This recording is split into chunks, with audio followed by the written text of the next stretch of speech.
Bueno, yo creo que ya entramos.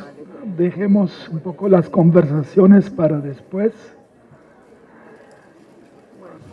Estamos reunidos para el panel La escuela, una cuestión de disciplina y de institución.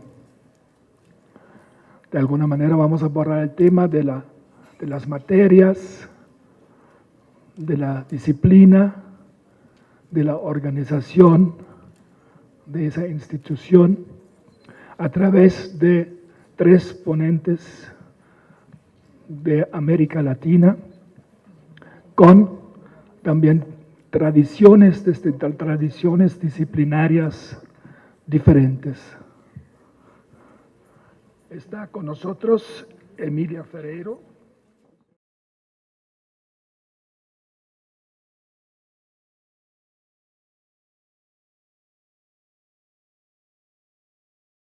Emérita del CIMBESTAF.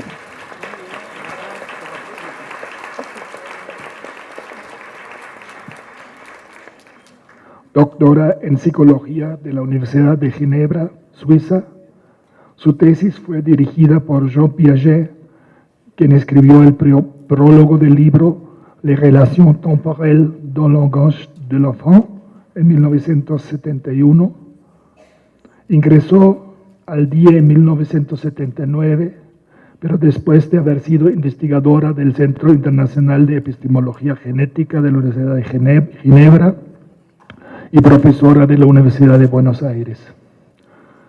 Emilia es reconocida internacionalmente por sus contribuciones a la comprensión del proceso evolutivo de adquisición de la lengua escrita.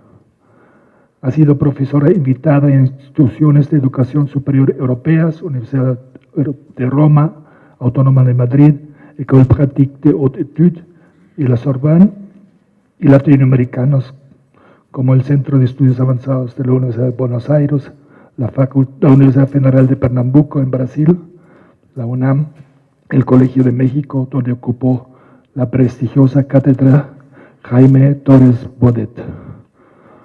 Yo diría que de una vez doy la palabra a Emilia y leo los currículos de las personas siguientes.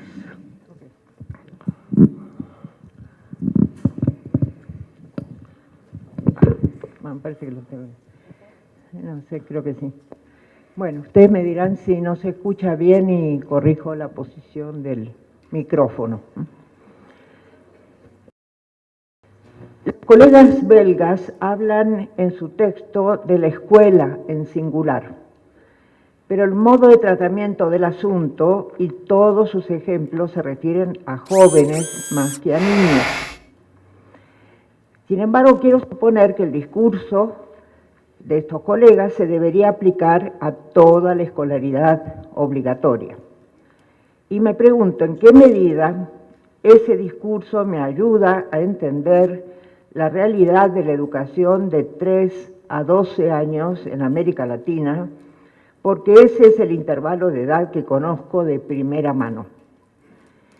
No en todos los países la educación es obligatoria desde los 3 años, pero en México sí.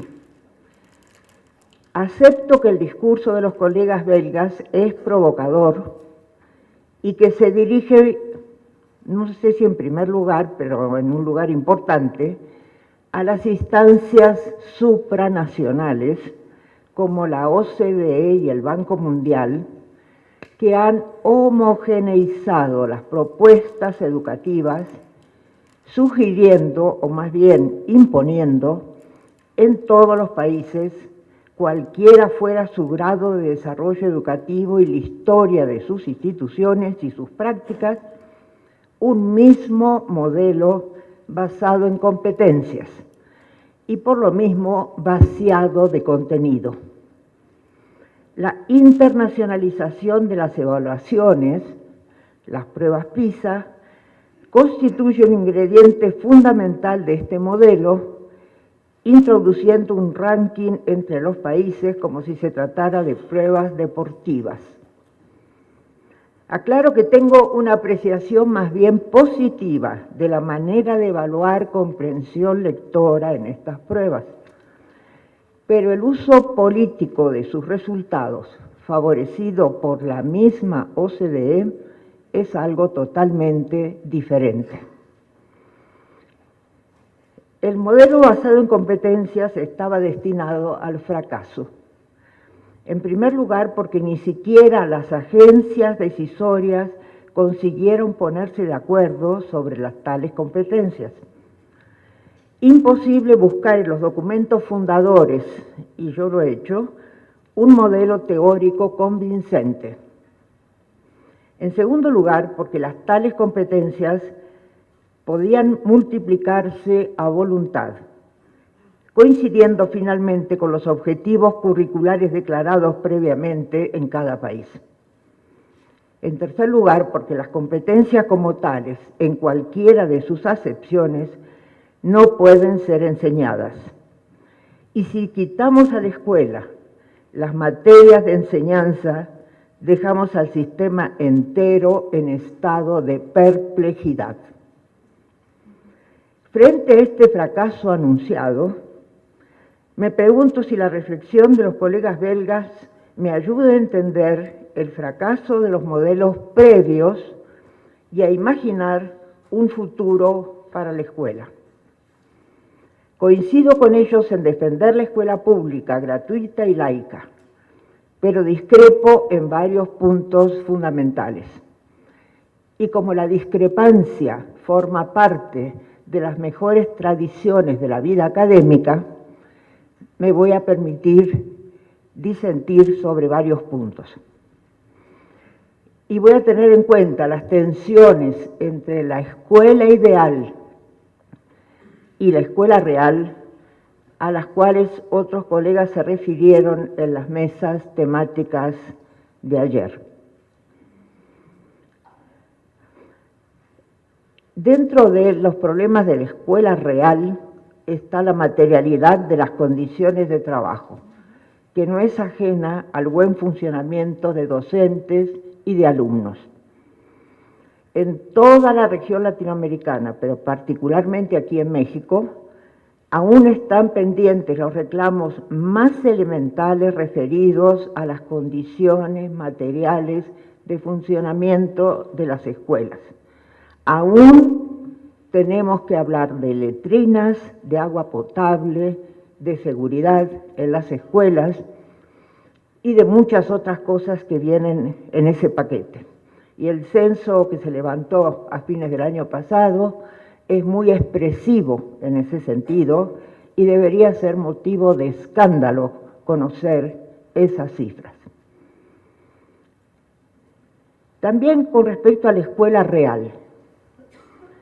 El elogio que hemos escuchado ayer y hoy por parte de los colegas belgas del profesor competente en su disciplina, amante de su disciplina, capaz de ponerla sobre la mesa, con la seguridad que da un conocimiento de primera mano y la certeza de que se trata de un saber seguro, eso es puro idealismo, contrastado con la realidad de nuestros profesores reprobados en las pruebas más elementales de conocimiento, desmotivados y burocratizados.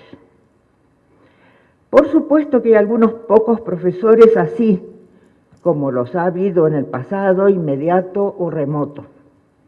Profesores que lograron cambiar el destino manifiesto de algunos de sus estudiantes. Pero han sido y son una pequeña minoría, y nada me permite imaginar que en el futuro próximo serán mayoría. Haciendo el ejercicio de tratar de recordar algún maestro excepcional de mis 11 años de escolaridad obligatoria, cuento a esos maestros con los dedos de una mano y me sobran dedos. Y como las anécdotas se valen, y el libro que estamos comentando contiene muchas anécdotas, agrego la mía. La maestra que mejor recuerdo de mi escolaridad primaria, escuela pública en Argentina, fue mi maestra de 5º grado, porque la pobre era cleptómana. Nos robaba nuestros útiles de geometría.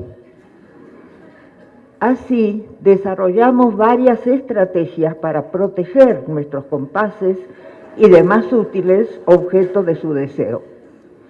No sé si aprendimos geometría, pero sí sé que aprendimos a defendernos de su patología en una situación donde no podíamos acusarla, porque toda acusación, y lo sabíamos intuitivamente, iría en nuestra contra. Y porque también se vale traer a colación ejemplos literarios, ya que el texto que estamos comentando contiene varios, pongo a contribución los míos.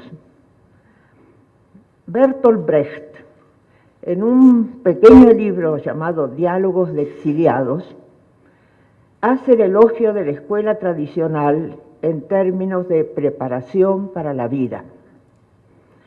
Son diálogos entre Ziegfeld, un físico con formación universitaria, y Kahl, un obrero metalúrgico, ambos exiliados o refugiados. Dada su condición de tales, no nos extraña que inicien sus conversaciones con un tema de común interés, el pasaporte. Kahl dice: el pasaporte es la parte más noble del hombre y no es tan fácil de fabricar como un hombre. Un ser humano puede fabricarse en cualquier parte, de la manera más irresponsable y sin ninguna razón sensata. Un pasaporte, jamás. Ziegfeld dice: puede decirse que el hombre solo es el soporte material de un pasaporte, ¿no? Y Kahl dice: y no obstante, podría afirmarse que en cierta medida el pasaporte necesita del hombre. El pasaporte es lo principal, pero sin su correspondiente ser humano no sería posible, o al menos le faltaría algo. Este diálogo inicial presenta de manera irónica algo fundamental que también concierne a la escuela como lugar de alfabetización. Todo lo que tú eres, tus títulos profesionales, tus pertenencias, tu propia identidad, deberá ser probado por escrito. Tu palabra no importa. Importa la firma en un papel de un funcionario que no te conoce, que no conoce tu historia ni tu familia, pero que dice por escrito quién tú eres, cuál es tu patrimonio y tu linaje. La escuela se hace cargo de esta tradición porque no inscribe a un niño que no tenga los papeles de identidad en regla. El tercer diálogo entre Ziegfeld y Kahl se centra en la educación que recibieron. Una educación tradicional donde incluso los castigos físicos eran admitidos. Obviamente que no puedo utilizar aquí una larga cita, pero lo poco que voy a decir les van a dar el tono de los argumentos y quizás la curiosidad por ir a buscar el texto original. El primer planteo está a cargo de Ziegfeld, pero no importa mucho quién habla porque ambos concuerdan. Cito 2 pequeños fragmentos. Los maestros tienen la abnegada misión de encarnar una serie de tipos humanos fundamentales con los que el joven alumno tendrá que vérselas en el curso de su vida. Se le ofrece así la oportunidad de estudiar entre 4 y 6 horas diarias lo que son la brutalidad, la maldad y la injusticia. No habría matrícula lo suficientemente cara para semejante estudio, pero ocurre que se imparte en forma gratuita a expensas del Estado. El alumno aprende todo cuanto necesita para progresar en la vida, que es lo mismo que necesita para progresar en la escuela. El arte de defraudar y simular conocimientos, de practicar la adulación o la sumisión. Lo más importante es, sin embargo, el conocimiento del hombre, y este se adquiere conociendo a los maestros. El alumno deberá detectar los puntos débiles del maestro y saber explotarlos. De lo contrario, jamás podrá defenderse contra todo el fárrago cultural perfectamente inútil que intentarán insuflarle. Y sigue una notable caracterización de varios maestros. Claro que los maestros ya no tienen un poder discrecional sobre sus alumnos. En particular, la supresión de los castigos corporales debe considerarse una de las grandes conquistas pedagógicas del siglo XX. Sin embargo, las formas sutiles de discriminación han hecho su trabajo. Al maestro de primaria le bastan pocas semanas de clase, apenas 2 en muchos casos, para dictaminar quiénes van a aprender y quiénes son candidatos a la reprobación o, en el mejor de los casos, a pasar de panzazo, como se dice acá. Ese maestro podría tener el auxilio de psicólogos escolares siempre dispuestos a encontrar patología allí donde hay apenas ritmos diferentes de aprendizaje. Pero el maestro no los convoca ni los necesita. Con su experiencia basta. Así, de los 30 o 40 alumnos que tendría que atender, se ocupará de los que de veras pueden aprender, dejando en las últimas filas y en el final de sus expectativas a los 10 o 15 que ya fueron catalogados antes de que pudieran decir quiénes son. Y me estoy refiriendo a datos recientes recopilados por un colega de la Universidad Autónoma de Aguascalientes, que muestra que este fenómeno sigue ocurriendo. Toco otro tema. Asumir una nueva identidad, la de alumno, que supuestamente deja en la sombra todas las diferencias que cada quien trae consigo. De eso se habló ayer largamente y podríamos concordar que eso tiene sus ventajas, tanto como el peligro de que esa nueva identidad uniformizada pueda poner en riesgo otra identidad, la de cada quien como persona. Y me explico con un ejemplo. Las instituciones que ejercen poder sobre las personas, y la escuela es una de ellas, suelen operar ese tipo de rotulaciones homogeneizantes. El sistema de salud pública, los hospitales en particular, ponen a todos los internados en esa categoría de pacientes, o sea, portadores de un padecimiento, aunque también la paciencia de los pacientes tiene algo que ver en el asunto. En tanto, pacientes internados, perdemos todo derecho a decidir sobre nuestro cuerpo. Firmamos por adelantado autorizaciones de todo tipo para que se nos apliquen los procedimientos que los médicos consideren necesarios y al mismo tiempo eximimos de toda responsabilidad a esos mismos médicos. Por lo tanto, la parte decisoria de nuestra personalidad queda cancelada. Si algo no funciona, es nuestro propio cuerpo el responsable, que no reaccionó como previsto, ubicándose en ese problemático tanto por ciento de casos no exitosos. La situación tiene varios aspectos coincidentes con lo escolar. Todavía como padres no estamos obligados a firmar por anticipado documentos similares. Sin embargo, si los hospitales están allí donde están, es para garantizar la salud de la población, y si las escuelas están allí donde están, es para garantizar aprendizajes, no ignorancia. Y por eso tienen, al igual que los hospitales, un interés público. En tanto estudiantes, los niños carecen de todo derecho de criticar a sus maestros o de discutir sus instrucciones. Al igual que el médico, el maestro llega cargado de autoridad. Él sabe qué debe enseñar, cómo y cuándo hacerlo y qué métodos utilizar para lograr aprendizajes. Si algo no funciona, es el niño responsable de cargar con cierta patología. Y yo agradezco a la colega Perla Sermanovich, que ayer nos alertó sobre la patologización de la infancia, que es un tema de gran actualidad. El maestro y sus métodos quedan fuera de toda sospecha. Uno de los primeros artículos que yo publiqué se llamaba Trastornos de aprendizaje producidos por la escuela. Como se pueden imaginar, ese título no fue muy bien recibido. Pero no era un título provocador, sino puramente descriptivo. Porque en mi campo de especialidad, que es la alfabetización inicial, como ustedes saben, constataba y sigo constatando la tremenda frecuencia de niños curiosos e inteligentes al inicio de la escolaridad primaria, convertidos en niños con problemas pocas semanas después.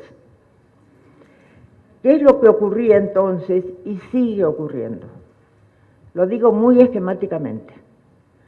Los niños llegan a la escuela primaria confiados en su propia capacidad de aprendizaje. Y no es para menos. Han construido poderosas herramientas intelectuales que les permiten comprender algunos de los fenómenos con los que la vida los ha enfrentado. Han logrado esa adquisición extraordinaria que es el lenguaje oral. Saben que pueden aprender y quieren seguir aprendiendo. Son hablantes competentes, pero la escuela los trata como si no supieran nada del lenguaje.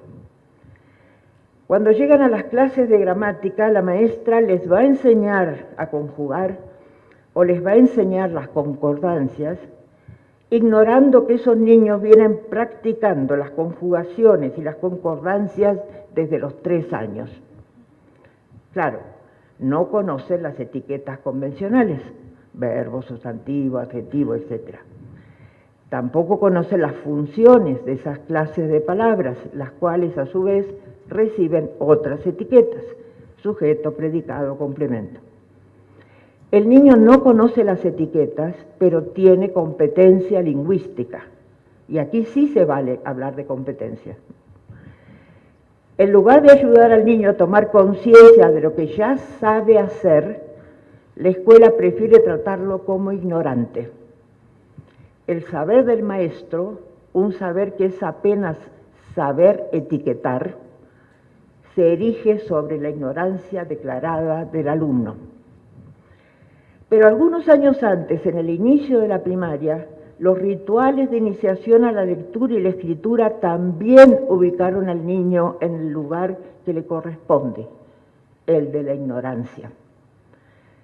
No son pocos los niños que llegan a la primaria sabiendo algo y a veces mucho sobre la escritura. Pero como lo que se aprende fuera de un método controlador debe ser, por definición, un aprendizaje precario, habrá que empezar de cero y parejo con todos. Nadie sabe nada hasta que el maestro lo enseñe. Es él quien tiene el poder de decidir cuál es una letra nueva, una sílaba nueva o una palabra nueva. Parejo para todos.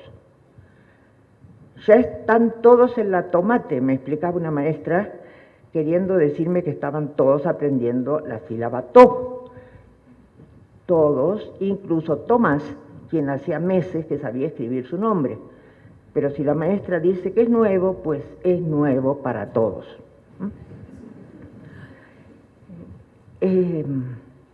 Recuerdo un episodio de hace varios años en una escuela bastante precaria cerca del aeropuerto, en donde yo estaba interrogando a algunos niños y me encuentro con una niña pocos días después del inicio del año escolar. Le pido que escriba algunas palabras que no son motivo de enseñanza escolar, escribe, y yo muy sorprendida le digo, ¿pero tú sabes escribir? Y me dice, y sí, como disculpándose, ¿no? ¿Y tu maestra sabe que tú sabes? Ah, no. Y por favor usted no le vaya a decir. ¿eh? ¿Y qué estás haciendo en el salón? Bolitas y palitos. ¿Y para qué hace bolitas y palitos? Pues para aprender a escribir, ¿eh? Bueno, esos son los casos que luego, unos meses después, se nos presentan como éxito de la metodología utilizada. Bueno, el tema no es banal y concierne la noción de aprendizaje con la que estamos trabajando. Judith Kalman ayer lo recordó brevemente. No hay aprendizaje real que no se construya sobre aprendizajes previos, igualmente reales, y no pura memorización. Pero ese es un tema muy largo que no puedo desarrollar. Una de las varias cosas que me parecen riesgosas de la propuesta de nuestros colegas belgas es la siguiente. Queriendo ser democráticos, anulamos provisoriamente, ponemos entre paréntesis, las diferencias. Estoy de acuerdo en que algunas diferencias son obstáculo para el aprendizaje y se han dado muchos ejemplos aquí. Recuerdo uno apenas, por ejemplo, una niña de 11, 12 años que funciona como madre de un bebé que no es el suyo, que es de hecho su hermano, tiene todas las de ganar de instalarse en un rol de estudiante donde sus obligaciones materiales son suspendidas por algunas horas. Pero no todas las diferencias son del mismo tipo.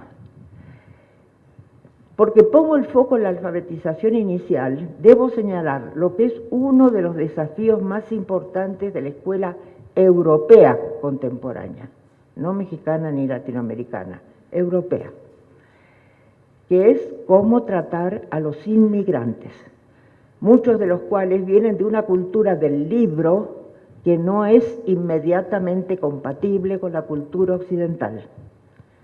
Muchos vienen de ambientes letrados, vienen de una tradición de libros sagrados, como Occidente, pero sus tradiciones chocan a tal punto con las europeas que asistimos periódicamente a acalorados debates sobre el velo islámico, sin prestar la misma atención a alumnos y profesores que exhiben una cruz católica en una cadena colgada al cuello. Sobre esto, que estimo es uno de los problemas mayores de la educación pública actual en Europa, el librito que estamos comentando no dice absolutamente nada. Y ahora voy al tema que es el tema de esta mesa. La educación básica se realiza a través de disciplinas, o sea, materias de enseñanza, y de disciplinamientos, o sea, métodos o procedimientos de enseñanza. Algunas de las materias de enseñanza están fuera de discusión y lectura, escritura y operaciones matemáticas elementales es lo que no se discute y que hay que poner sobre la mesa, todo lo demás sí.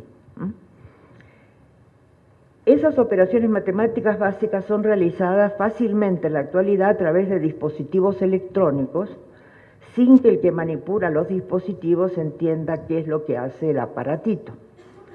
Pero de eso no voy a hablar. Me restrinjo al lenguaje y a su representación escrita. Lo que voy a sostener es que los dispositivos tradicionales, a través de los cuales se presenta un contenido de aprendizaje, no son neutros. Están llenos de carga ideológica, en un sentido preciso.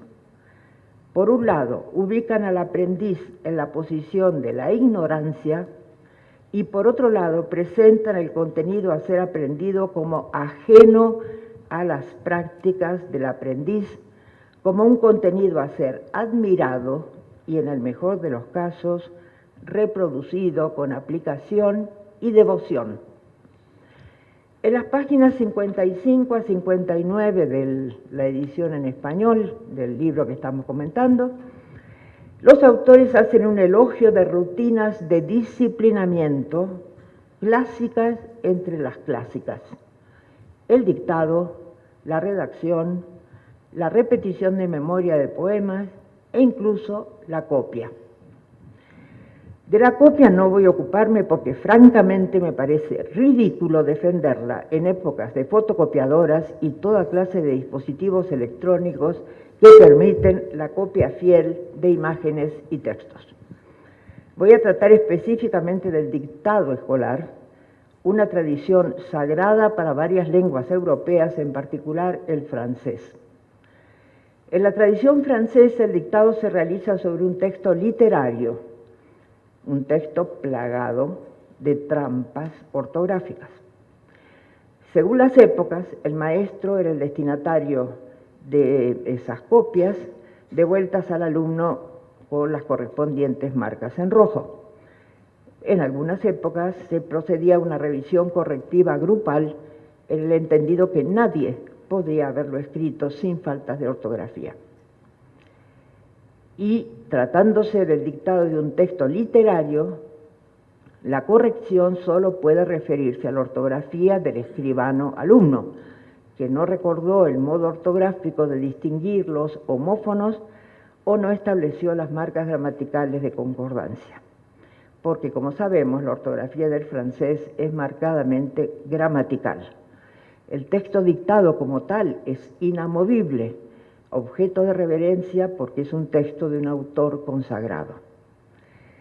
El dictado realizado en escuelas francesas y en escuelas mexicanas ubica a profesores y alumnos en la misma dicotomía de poder, incompetencia, al menos potencial, pero no ofrece el mismo material para ser reproducido ni los mismos procedimientos de aplicación del dispositivo didáctico. En la tradición hispana, el dictado, si bien también es una práctica consagrada y está anclada en la ortografía, tiene otras funciones. Para empezar, el texto dictado en los primeros años de la primaria dista mucho de ser un texto literario. Más bien se trata de oraciones sueltas, inventadas por quién sabe quién, con el objeto de enfrentar a los estudiantes a las famosas dificultades ortográficas. No hay texto literario de por medio. La autoridad del maestro se ejerce a través del lápiz rojo donde señala los errores. Lo curioso, a través de observación detallada de procedimientos de dictado en el norte, en el centro y en el sur de este país, reside la manera de dictar. Las maestras agregan a las oraciones dictadas una serie de instrucciones que a menudo es difícil distinguir del texto que debe ser escrito. Esas instrucciones son tanto gráficas como fónicas y su función más evidente es prevenir los errores. Por lo tanto, el mismo dispositivo no es el mismo dispositivo porque no funciona de la misma manera en la práctica y para eso hacen falta datos comparativos concretos. Y en lo que respecta a la redacción, pues ya sabemos cuál ha sido el triste destino de los famosos textos libres defendidos por Frenet. Texto libre, la primavera. Texto libre, la vaca. Texto libre, el pollo. Tengo un excelente ejemplo, pero no tengo tiempo de dárselo. Dispositivos didácticos que apelen a la inteligencia de los alumnos y que constituyan un desafío para el pensamiento, sí. Rutinas heredadas por tradición y que transmiten mensajes dicotómicos, ubicando al alumno siempre en la posición de la ignorancia, no. Y termino con este punto.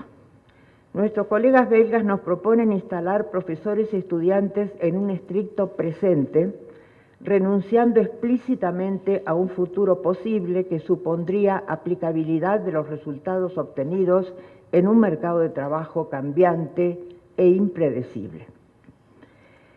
Me permito recordar que en el mundo contemporáneo, cuando no sabemos qué hacer con los jóvenes que se nos escapan por todos lados, prolongamos la escolaridad obligatoria. Y cuando las familias nucleares no saben qué hacer con los niños pequeños, instauramos el preescolar obligatorio. Total, que hemos prolongado la escolaridad al máximo.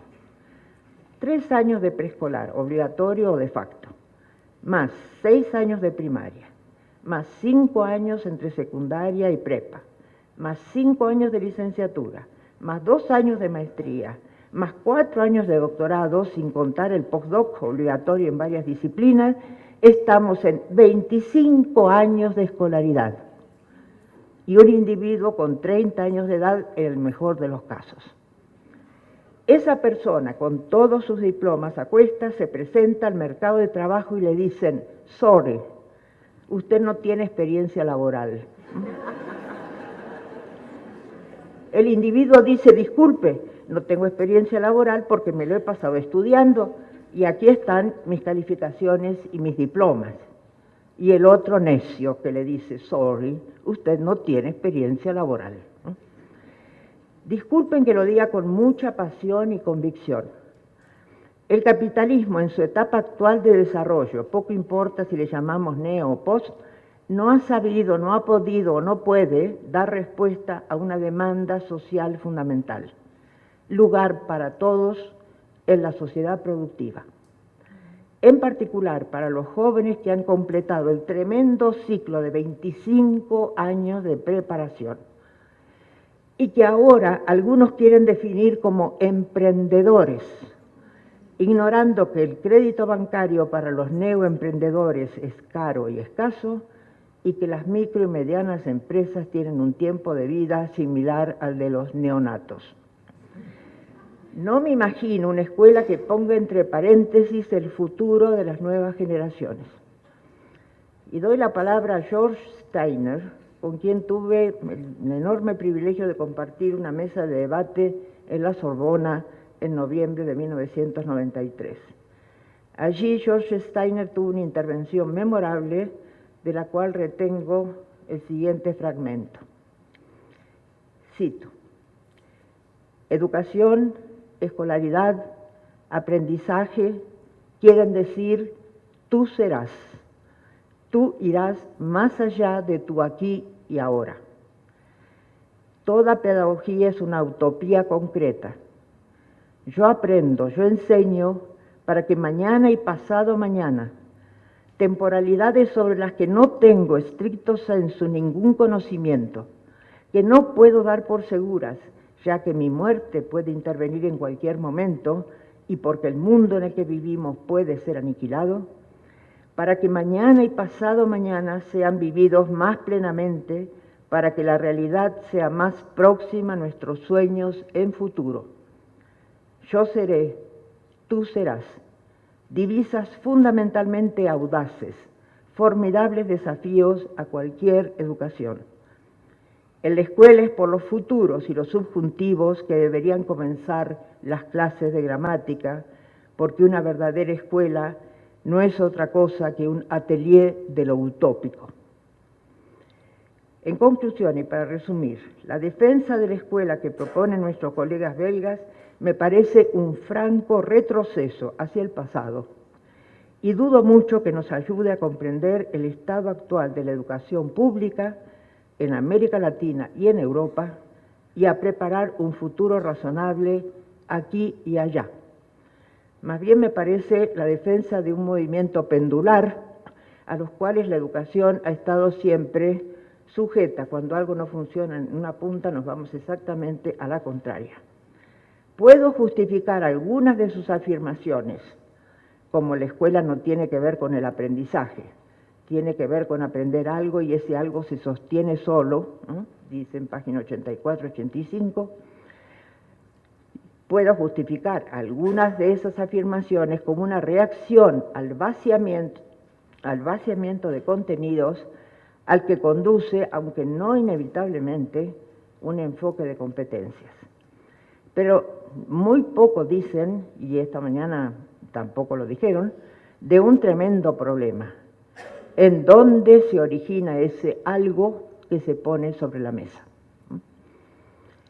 Para defender la escuela necesitamos razonar sobre datos, creo yo, en lugar de filosofar con juegos de palabras y mirar un poco más allá que la famosa Grecia clásica. Creo que ya afortunadamente ha habido muchos pensadores que nos han alertado de que la ecuación de democracia, escritura alfabética y ciencia occidental era una construcción ideológica. Además, ahora parece una de la escuela, pues ha habido escuelas en otras culturas igualmente antiguas, y ya es tiempo de mirar hacia Oriente, creo yo, hacia sociedades que inventaron otros sistemas de escritura y que también crearon escuelas, que filosofaron y también crearon ciencia. El capitalismo occidental hace agua por todos lados y no lo podremos detener encapsulando la escuela en un saber hacer de unos pocos maestros iluminados, un saber hacer que los poderosos de este mundo no reconocen como tal. Gracias.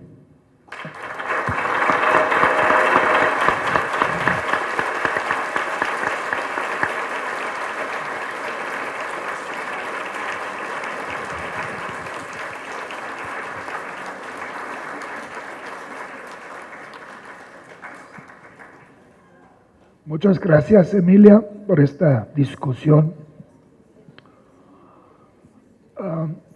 Ahora vamos a escuchar a Inés Agarondo, que es licenciada en Sociología por la Universidad Católica Argentina, con estudios de posgrado en Políticas Sociales y Planeamiento de Educación.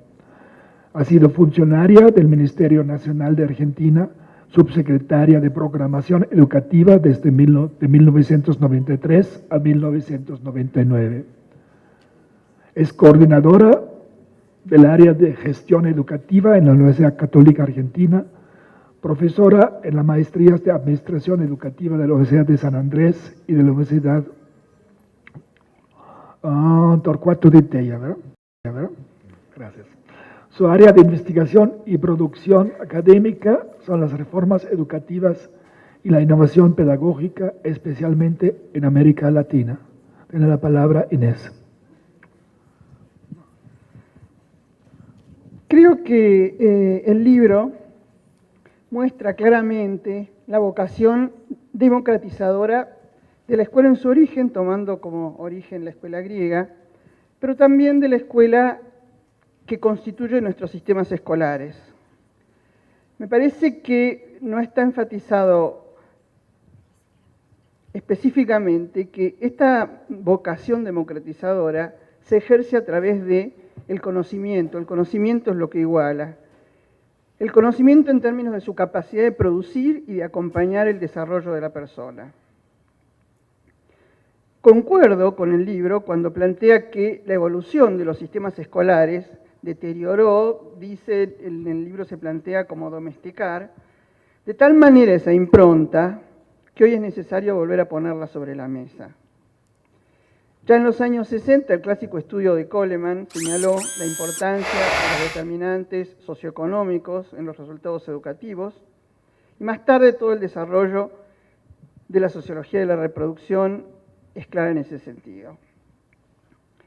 Pero una diferencia que me parecería interesante ponerlo a discusión entre la escuela griega y la que surge como parte de los sistemas escolares es que en el segundo caso la escuela deja de ser el micromundo institucional para insertarse en un sistema. Esta característica de masividad y su inserción como parte del aparato del Estado cambia un poco la perspectiva desde donde se sitúa el libro, que está más dentro de lo micro, de la escuela-comunidad, hacia la perspectiva de lo macro social, que es un poco el centro o el plano de mi intervención. Como primer punto, entonces, tomaré este tema, el tema de la escuela en sus aspectos institucionales, como un interjuego entre la institución escuela y la escuela como parte de un sistema escolar. A lo largo de todo el libro, mirándolo desde esta perspectiva, se percibe un reto de imposibilidad. Y confieso que en ese sentido a mí me resultó un poco asfixiante, un poco de ¿entonces para qué?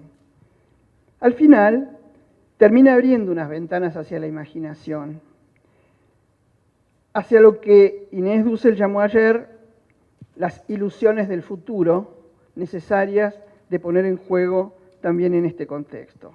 Esa fue la parte que me permitió amigarme con el libro y me permitió poner de manifiesto mi ilusión sobre el futuro de la escuela, sobre el futuro de un sistema educativo que sea realmente capaz de igualar, que sea en serio democrático.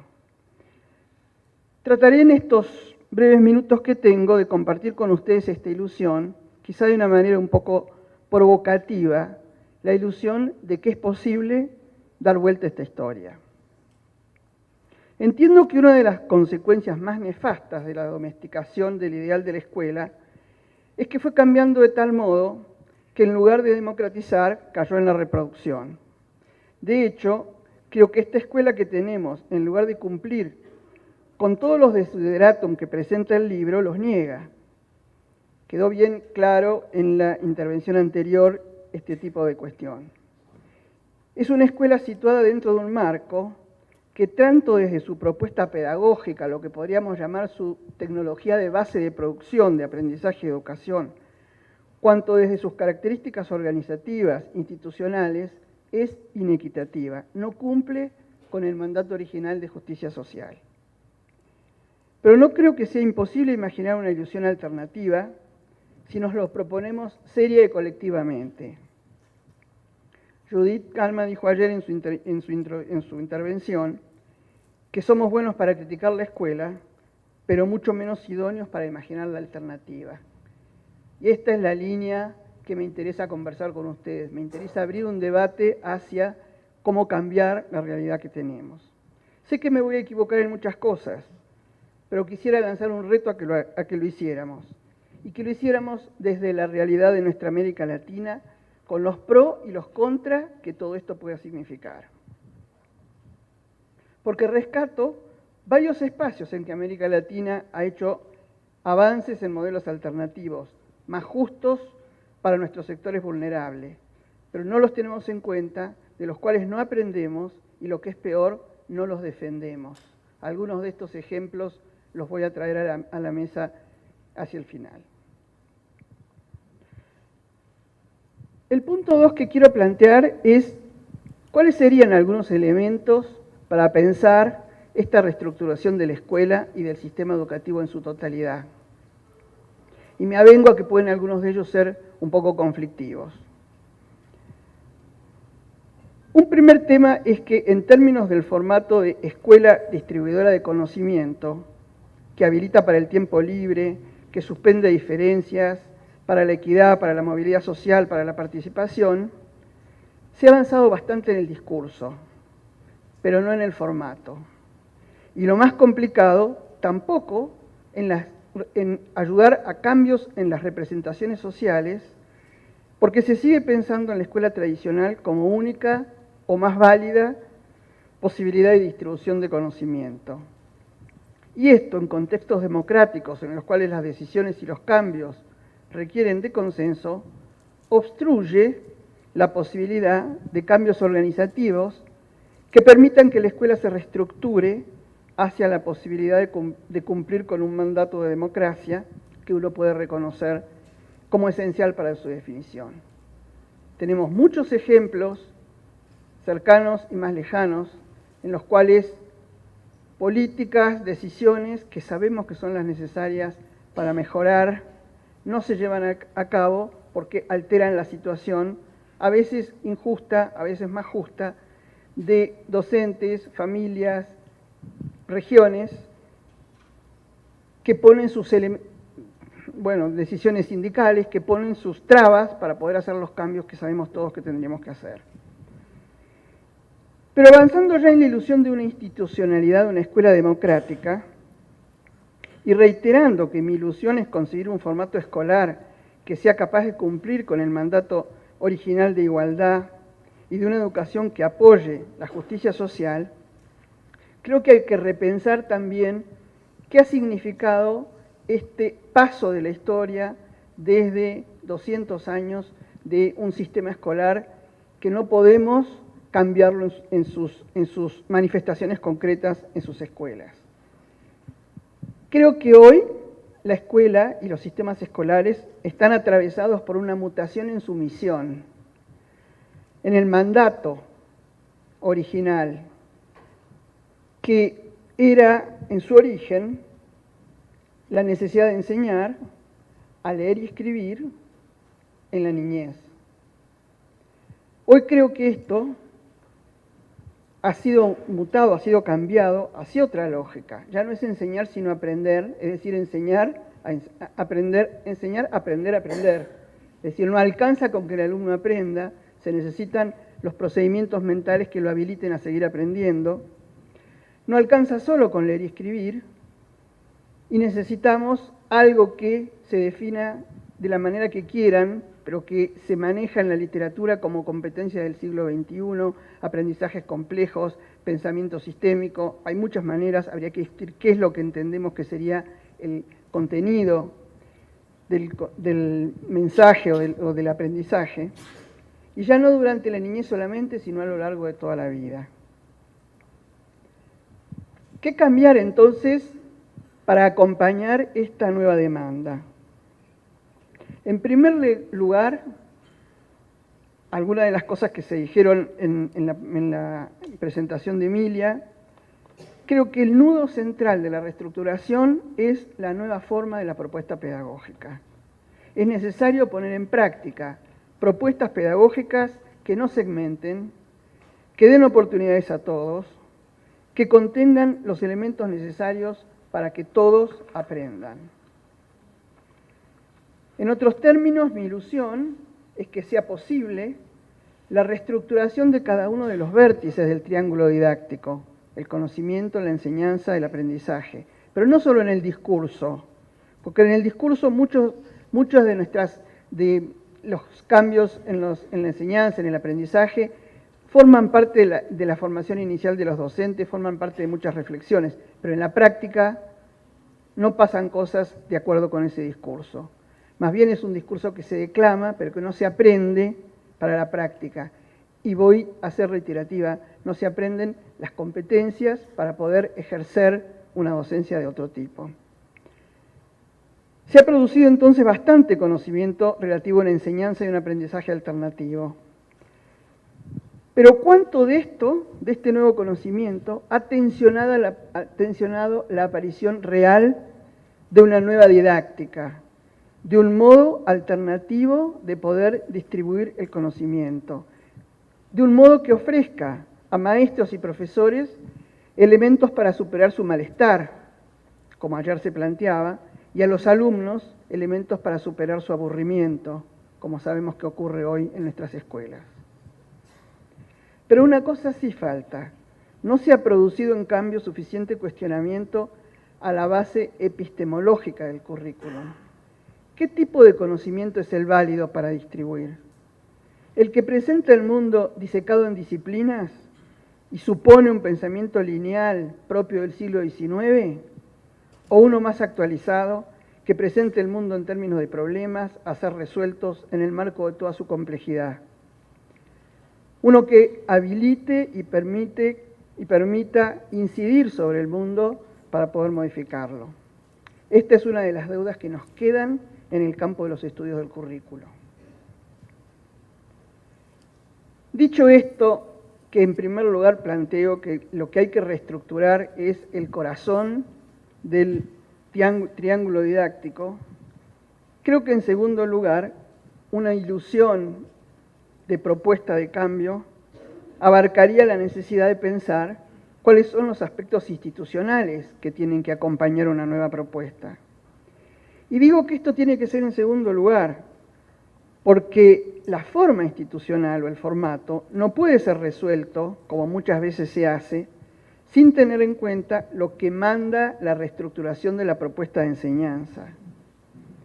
¿Qué escuela, qué formato escolar es el que permite que se lleve a la práctica una propuesta que no expulse? ¿Qué espacios sociales complementarios se requieren para asegurar las condiciones de educabilidad? Palabra que sé que es muy cuestionada, pero que se refiere a cómo resolver los elementos que esta propuesta pedagógica tradicional no tiene en cuenta y no permite entonces llegar a todos los sectores. ¿Qué organización de las instancias que conducen la educación, las secretarías de educación pública, los ministerios, es la adecuada para ayudar a que todas las escuelas sean capaces de retener a sus alumnos y de darles lo que en justicia se merecen? Se vio por las cifras del censo que comentaba Emilia, la poca equidad en la formulación de muchos de estos elementos y en lo que las escuelas tienen para poder funcionar. ¿Podemos seguir pidiendo a las escuelas que tengan más autonomía, pero seguir mandándoles el supervisor para que les dé permiso? ¿De qué autonomía estamos hablando?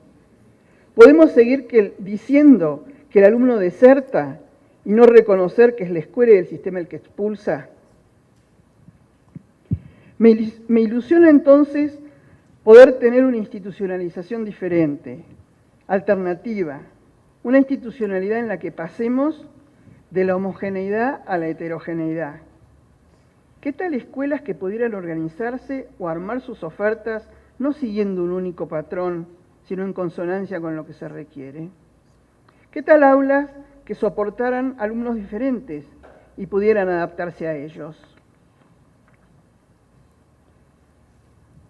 Una institucionalidad diferente que permita pasar de la rigidez a la flexibilidad. ¿Qué tal escuelas que pudieran disponer de tiempos diferentes, que pudieran agrupar a los alumnos según necesidades o intereses, que pudieran tener flexibilidad de actividades distintas, que pudieran modificar la organización de lo que enseñan y tener diversas maneras de pensar los espacios curriculares, talleres, investigación, trabajo compartido, enseñanza cooperativa? Una institucionalidad que permitiera pasar de la organización individual del trabajo al trabajo colectivo. Hoy tenemos un sistema en donde se entroniza el desempeño individual. Los alumnos aprenden solos, los maestros trabajan solos, los directivos dirigen solos, etc. ¿Qué tal aulas con alumnos que se enseñen entre ellos? Escuelas donde los maestros planifiquen y aprendan en equipo. Regiones donde los directivos se organicen y funcionen apoyándose en redes de trabajo participativo. Una institucionalidad diferente que permita que las escuelas hoy cerradas a la comunidad se abran. ¿Qué tal escuelas que intercambien conocimientos y experiencias con su entorno? Escuelas que den a su comunidad y que reciban de ella. Una institucionalidad que supere la presencialidad absoluta originada en momentos en que la escuela y los sistemas escolares no disponían de otras formas para realizar el proceso de aprendizaje, si no era la presencialidad, pero que hoy se pueda transformar en una presencialidad relativa, y no solo por las actividades online, sino, por ejemplo, gracias a la participación más grande del estudiante en su propio trayecto educativo. También gracias a que nos hagamos cargo de que no solamente se madure cognitivamente, sino también en términos de las responsabilidades individuales y sociales.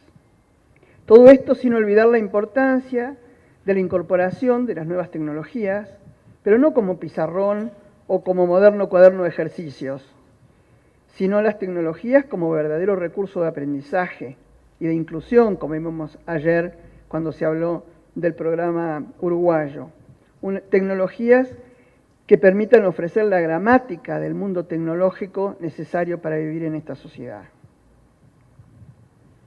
Y como punto 3 quiero comentarles que se encuentran en América Latina algunos elementos para compartir que hacen pensar que esta ilusión es posible.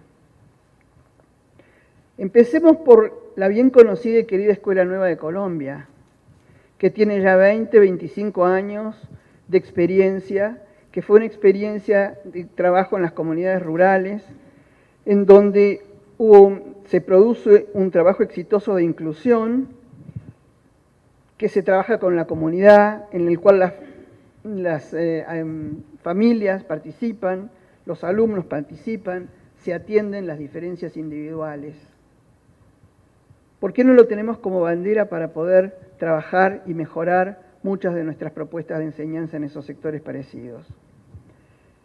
Otra experiencia que resulta interesante es la del aprendizaje-servicio, un movimiento que no es exclusivo de América Latina, pero que en América Latina ha tenido un desarrollo sin igual, y en el cual de lo que se trata es hacerse cargo desde la escuela de poder colaborar con la comunidad en su mejoramiento, pero desde el conocimiento que la escuela puede ofrecer y desde servicios específicos que hacen que ya la formación y la distribución del conocimiento no sea el conocimiento que implica solamente conocer racionalmente y conocer la teoría, sino también sea posible de ser aplicado en esta concepción de competencia de la cual al final hablaba Emilia y que tenemos que diferenciar de la otra que viene enlatada con otras propuestas.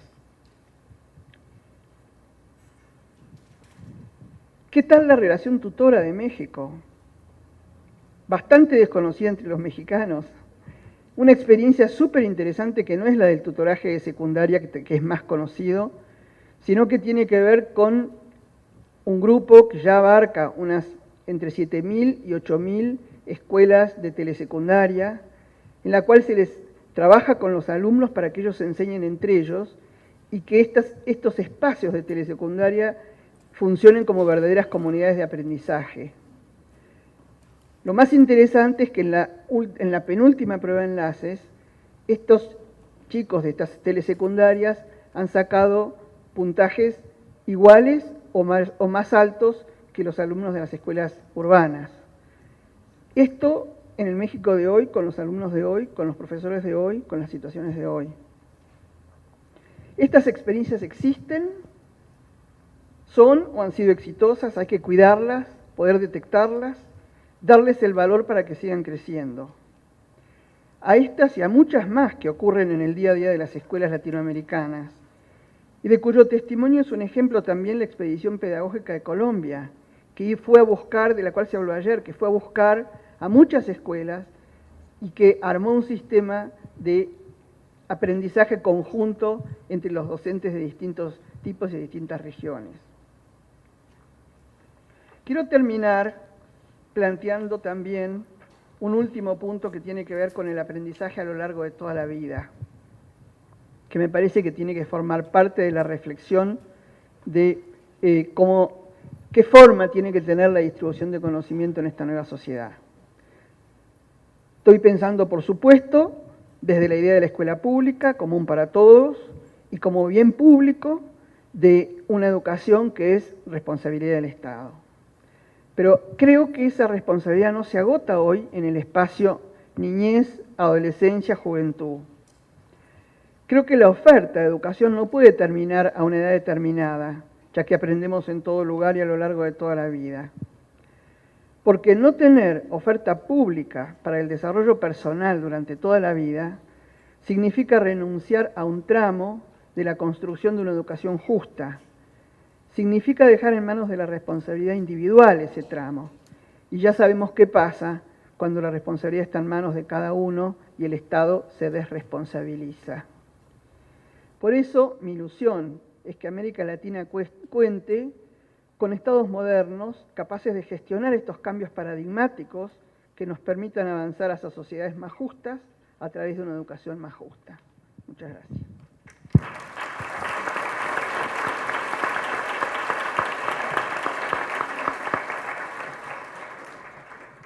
Muchas gracias, Inés. Vamos a tener la oportunidad ahora de escuchar a Diana González Vidal, que es profesora titular en Historia de la Educación en la Facultad de Educación de la Universidad de Sao Paulo, donde ejerce la función de vicedirectora y coordina el núcleo interdisciplinario de estudios e investigaciones en Historia de la Educación. Es coordinadora del Comité de Asesoramiento de Educación que corresponde al CONACYT en México, integra el Comité Ejecutivo de la International Standing Conference for the History of Education y el Consejo Científico Internacional del Centro Internacional de Cultura Escolar en España. Fue presidenta de la Sociedad Brasileira de Historia de la Educación y profesora invitada de Flaxo, Argentina. Mucho gusto.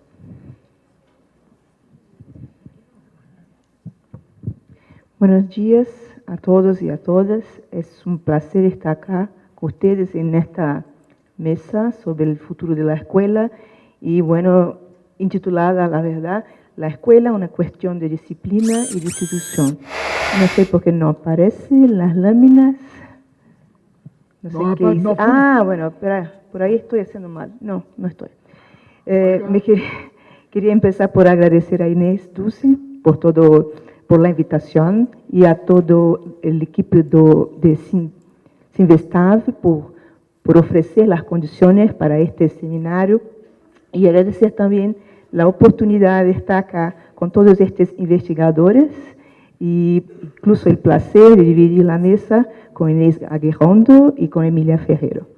Bueno, yo iba a intentar presentarle algunas láminas, pero parece que no va a funcionar. Sí, va a funcionar. Y como ustedes ya lo ven, yo soy de Brasil, les voy a hablar en portuñol, entonces le pido disculpas por todos los errores que venga a cometer durante la presentación.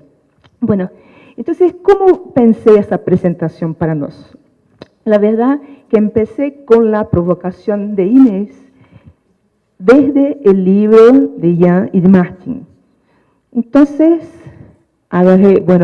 pensé la cuestión de la disciplina y la cuestión de la institución escuela.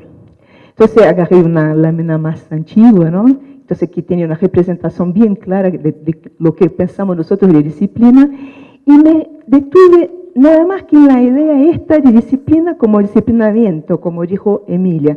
Entonces, le cito a los autores belgas. Las reglas escolares contribuyen a hacer posible la presentación del mundo de una forma comprometida, intentan centrar la atención, minimizar la distracción y mantener, o cuando es necesario, evitar el silencio. Lo que me llamó la atención acá fue justamente la idea de la disciplina como algo que es bueno o que es productivo y una cosa que hace mucho no la tenemos en la escuela. Bueno, como ustedes ya lo saben, yo trabajo desde el punto de vista de la historia de la educación y es desde el punto de vista que yo voy a tomar la cuestión de la disciplina. Entonces, ¿cómo pensamos o cómo fue pensada la disciplina? Bueno, desde el fin del siglo XIX y hasta los días de hoy, ¿cómo tenemos los problemas? ¿Cómo lidamos con las cuestiones de las disciplinas? Entonces, no disciplinas escolares, estoy trabajando nada más con la idea de las disciplinas del cuerpo, de la gestualidad y de la inteligencia de la mente, ¿no? Entonces, yo traje otra foto, esta fotografía del fin del siglo XIX, y acá tenemos dos imágenes muy interesantes que son los alumnos que llegan a la escuela. Entonces, en la primera imagen tenemos los chicos todos más o menos llegando y cada uno a su manera, ¿no? En la segunda tenemos todos ordenaditos, como se suponía que debían estar haciendo fila para entrar al aula. Es una idea clásica. Y entonces, cito la concepción de disciplina que está en el diccionario de Buisson de fines del siglo XIX.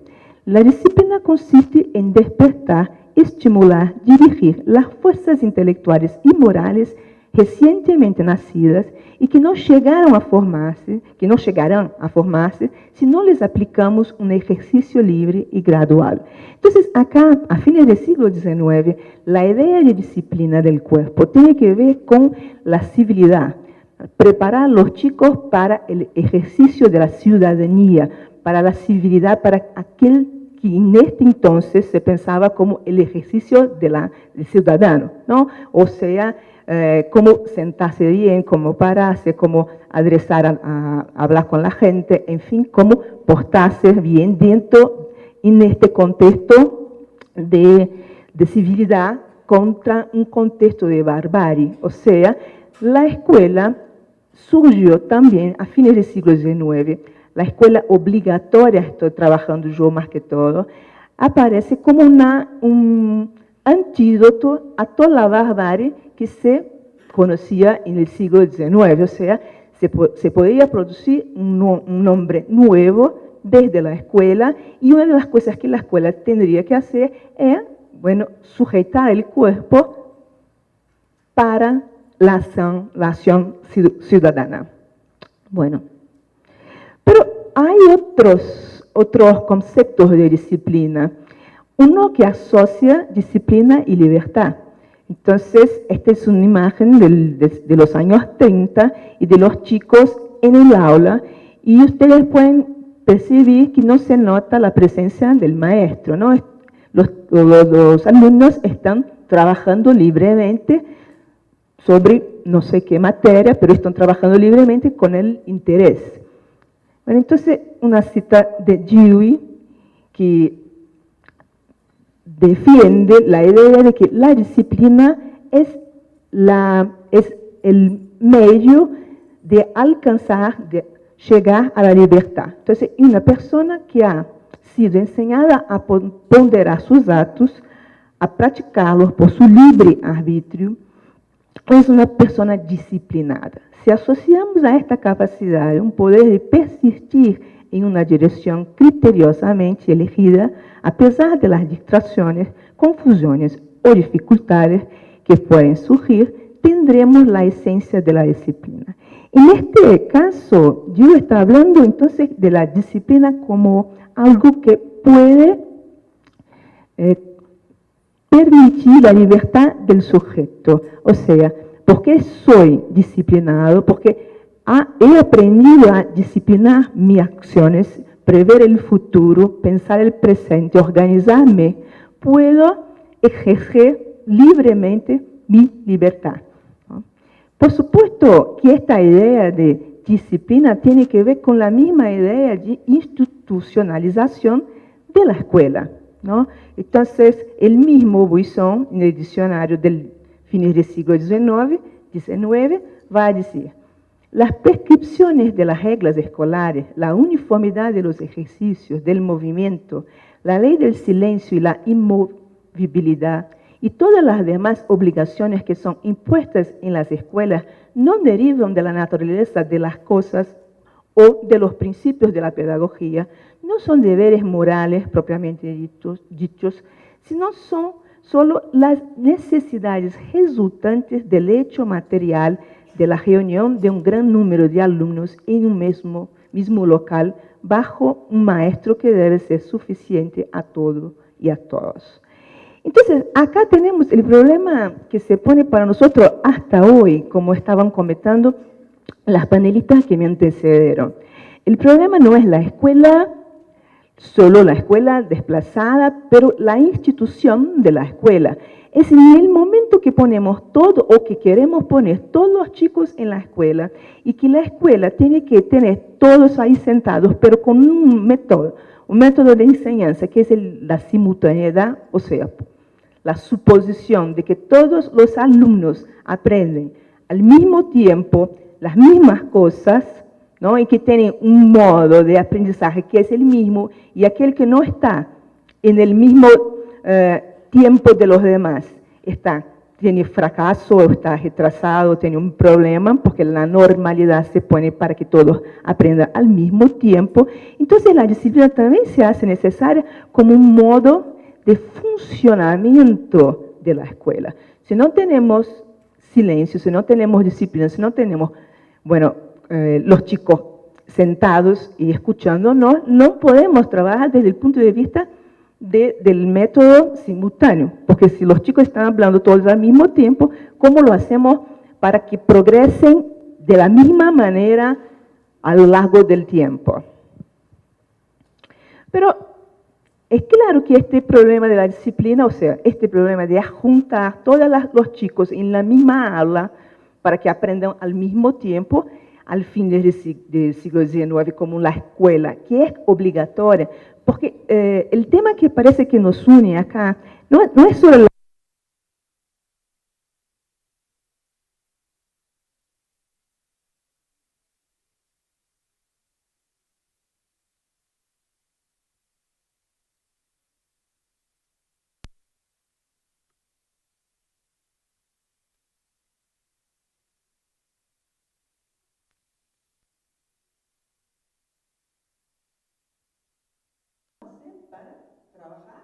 desde el punto de vista del método simultáneo.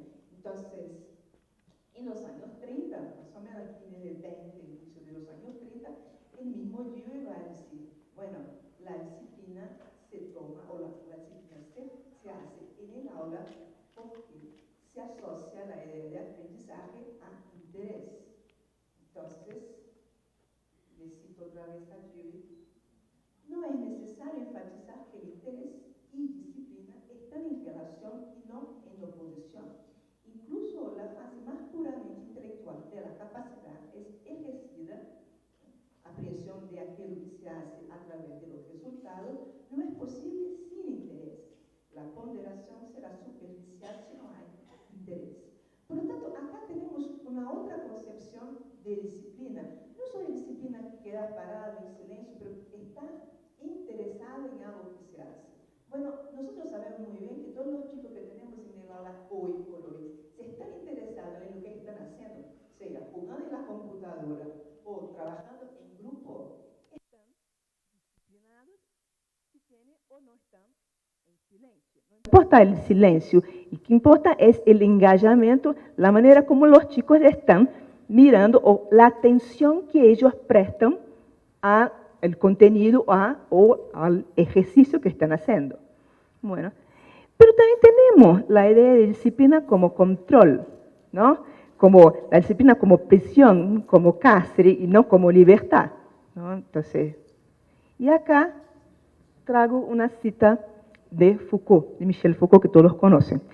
El poder disciplinario es, en efecto, un poder que, en vez de apropiarse y retirarse, tiene como función mayor adiestrar, o sin duda adiestrar para retirar y apropiarse, más y mejor. La disciplina fabrica individuos. Ella es la técnica específica de un poder que toma a los individuos al mismo tiempo como objetos y como instrumentos de su ejercicio.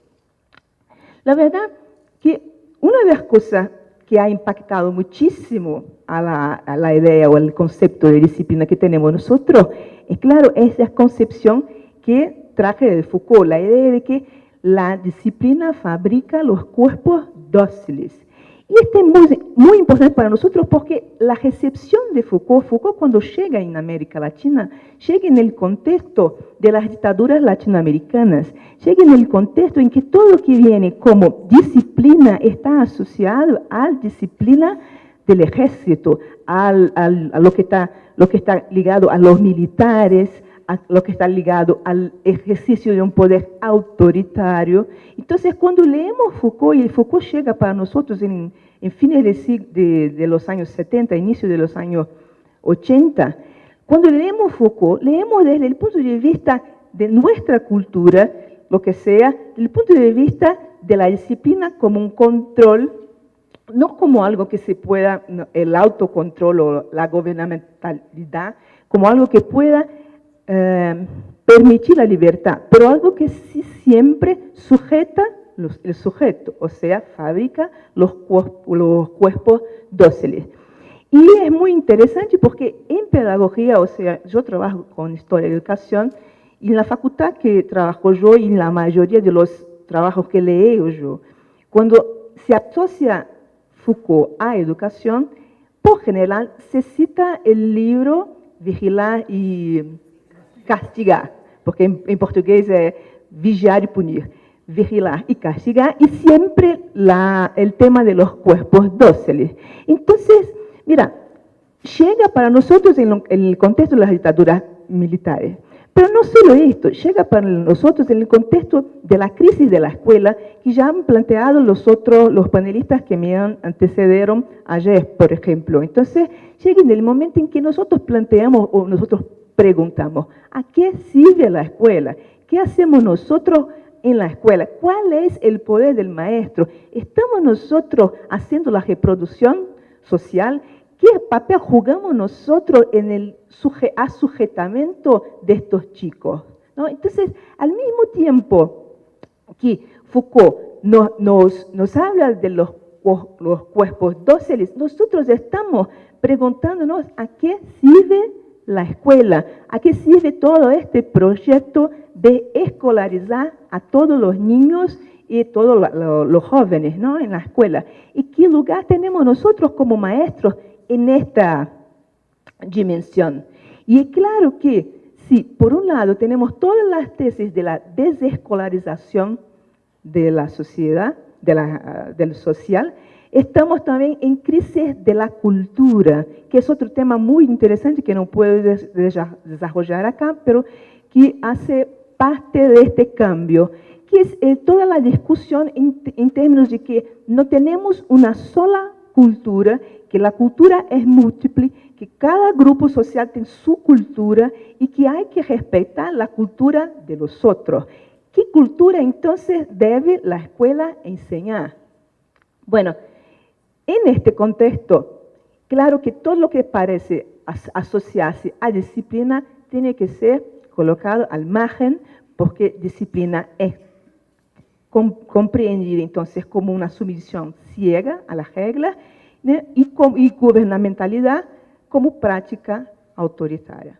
Bueno, entonces, ¿cómo pensar en los sentidos negociados de la disciplina? O sea, lo que estoy planteando acá es que hay varias concepciones de disciplina y que por veces tomamos la disciplina como mala y por veces tomamos como buena, y que según la manera como la usamos puede ser o puede no ser buena o mala, y que tiene que ver con la misma historia de la escuela. Entonces, si al fines del siglo XIX podríamos decir nosotros que la escuela es el lugar de transmisión de una cultura, en fines del siglo 2000 o fines del siglo, y en principio de 2001, 2014, como estamos nosotros, ¿cuál es la cultura que la escuela tiene que transmitir? No sabemos más nosotros, ¿no? Y la escuela ya no es solo el lugar, el sitio de transmisión de cultura, es también concebida como un sitio, un lugar de producción de cultura. ¿Cuáles son las culturas que se producen en la escuela? Estábamos hablando de esto todos los días, ¿no? Que la cultura escolar, un término que no escuché hablar aquí todos los días, pero que trabajo yo muchísimo. La cultura escolar es justamente esta cultura que se produce en la escuela, desde los dispositivos que la escuela tiene. Por ejemplo, los alumnos, el aula, el maestro, el pizarrón, los pupitres, el tiempo, el espacio, las construcciones, como a la arquitectura escolar, los saberes, cómo la escuela cambia los saberes sociales en saberes escolares. Entonces, lo que que Emilia Ferreira estaba diciendo, entonces, la chica puede conocer, o el chico puede conocer el To de Tomás, pero el To de Tomás solo va a hacer sentido cuando, si lo ponemos en una escala en que venimos desde la sílaba va, be, bi, o sea, no sé cómo, hasta el To de Tomás. Pero este cambio es el cambio de la cultura escolar. Entonces la escuela es también un lugar de producción de una cultura que es propia y que funciona nada más que en la escuela, pero que se traslada a lo social. Los prejuicios, las cosas que aprendemos en la escuela, las trasladamos hacia la sociedad, ¿no? Entonces muchas veces yo veo, por ejemplo, y esto es uno de los efectos de la cultura escolar, es el prejuicio, por ejemplo, con los analfabetos, ¿no? Con las personas que no saben leer y escribir, como si por no saber, por no conocer la letra, fueran ignorantes.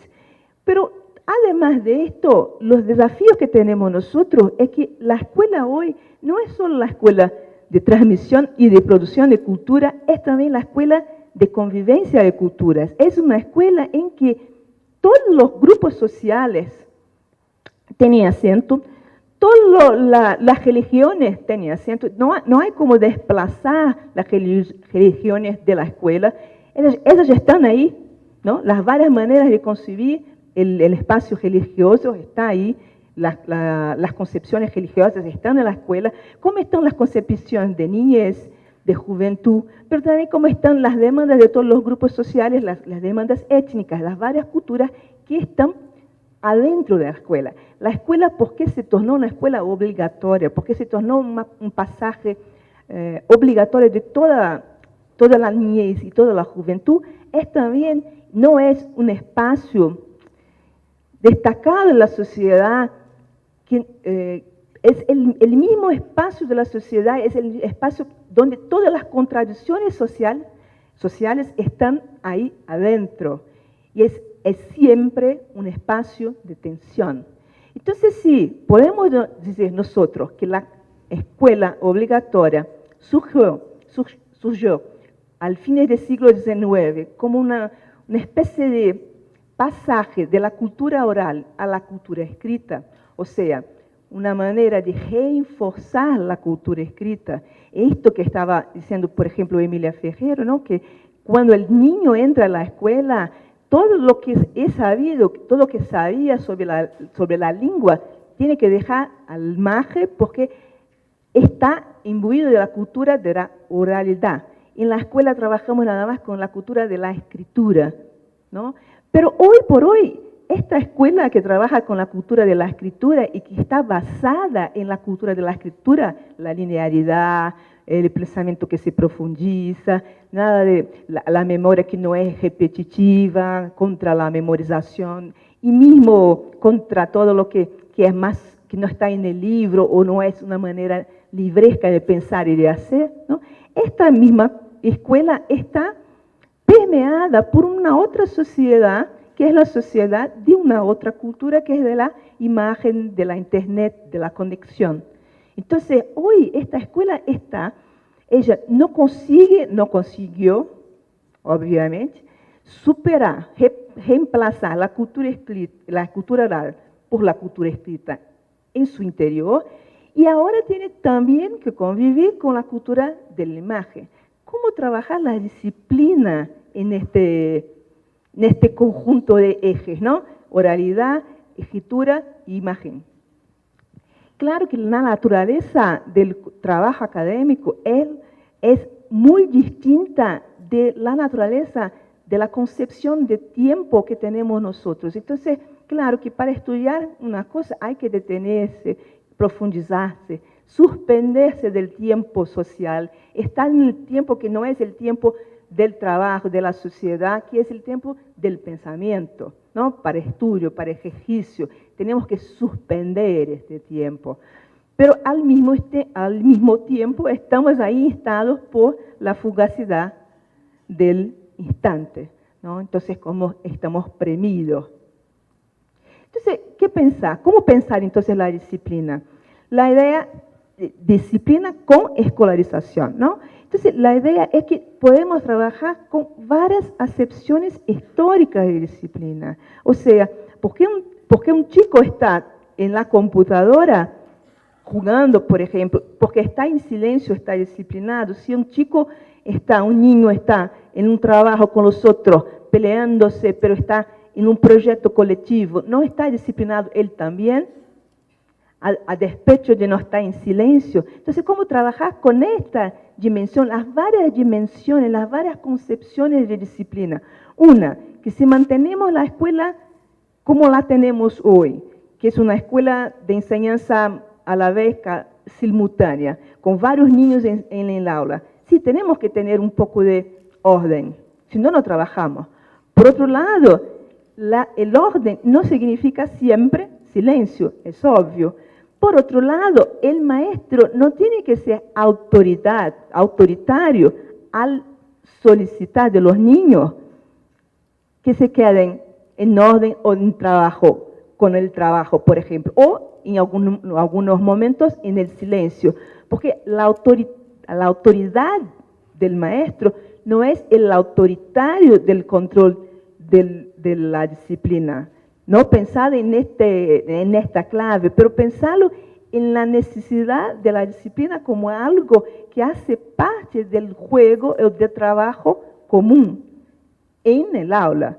Porque cuando teníamos la escuela, si no teníamos la escuela obligatoria y de masa, no teníamos el problema de la disciplina. Todas las representaciones que tenemos de escuela que son anteriores a esto, los niños de enseñanza individual, digamos así, los niños están cada uno haciendo lo que quiere, porque el maestro los enseña uno a uno. Entonces, este juego que me parece importante de pensar que la disciplina es necesaria, no es una cosa mala, pero tenemos que tener en cuenta las varias dimensiones que están presentes ahí en la disciplina y cómo utilizarla en estas relaciones entre escuela y culturas, ¿no? Entonces, utilizando la disciplina como una manera de trabajar y respetar las distintas culturas y también de hacer la posibilidad de fijar la atención de los niños, de los chicos, en el trabajo, que es el trabajo de la escuela.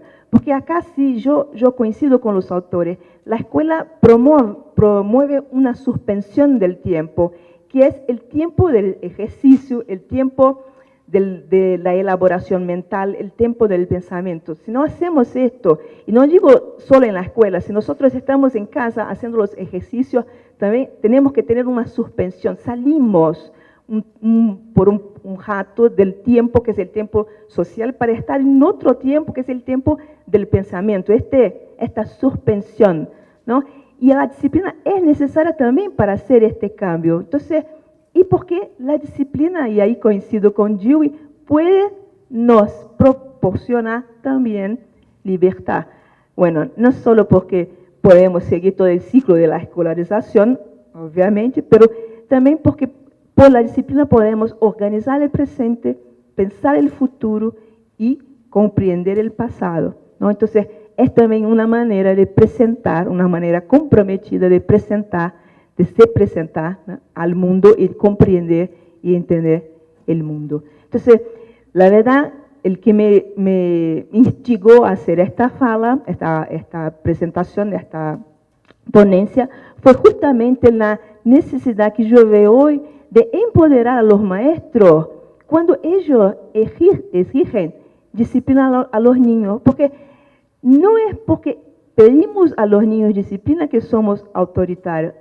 Muchas veces es porque estamos trabajando en dirección a una cosa que es un bien común, un aprendizaje común. Y si no cambiamos la manera de funcionar del aula, la disciplina sigue necesaria para el trabajo, por las condiciones concretas del trabajo docente y discente. Entonces, la disciplina ni siempre es mala, puede ser buena. Esto puede también ser libertador para nosotros. Muchas gracias.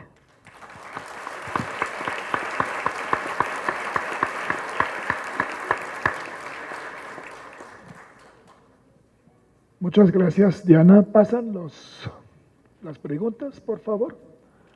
Entre tanto, un breve comentario mío.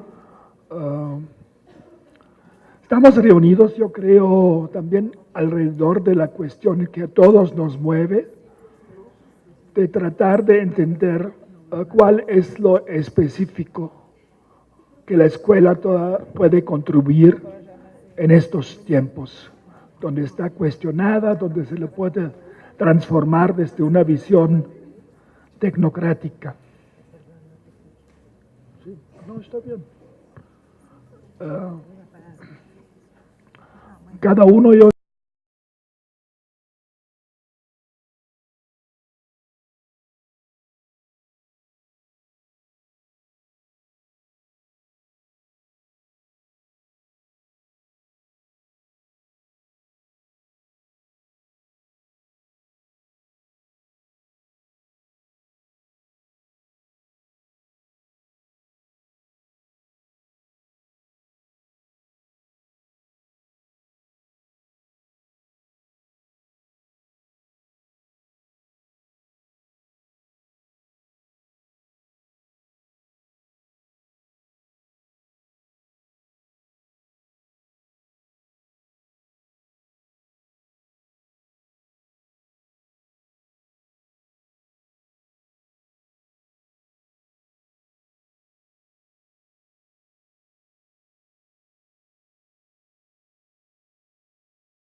basado en la tradición jesuítica, que enfatiza cuestiones como la atención, el ejercicio, el estudio.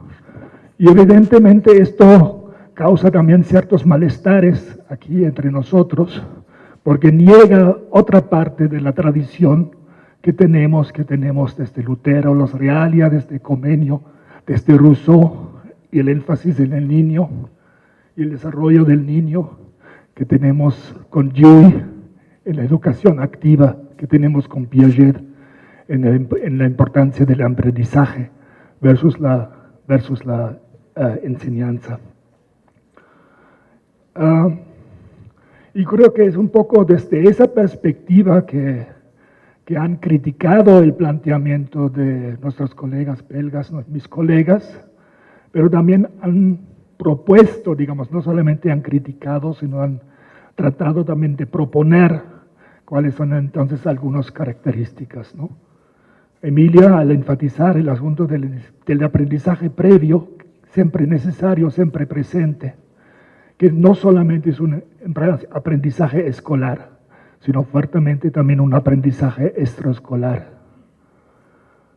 También por el lado de las materias, Inés, por enfatizar el asunto que las materias hoy en día están en cuestión frente a la complejidad de la vida y el tema de la homogeneidad versus la heterogeneidad.